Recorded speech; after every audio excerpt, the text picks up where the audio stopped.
اور بڑے سے بڑا امام بزرگ بھی ہو اسے بھی کوئی غلطی لگ سکتی ہے. غلطی صرف ایک ہی شخص کو نہیں لگ سکتی جس کی قبر مدینے میں صلی اللہ علیہ وآلہ وسلم.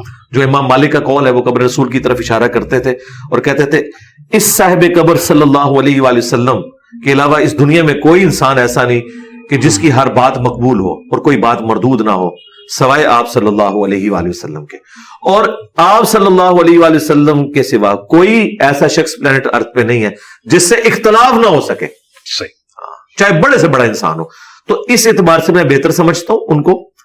ادروائز باقی جو وہ ایک تکفیری سوچ یا ایک دوسرے پہ فتوے لگانا, اب آپ سوچ رہے ہوں گے چھوڑتا تو میں بھی کسی کو نہیں ہوں, لیکن میں علمی اختلاف کر کے غلطی ہائی لائٹ کرتا ہوں کہ بھائی آپ کا یہ عقیدہ شرک پہ مبنی ہے, بھائی یہاں پہ رسول اللہ کی گستاخی ہوئی ہے.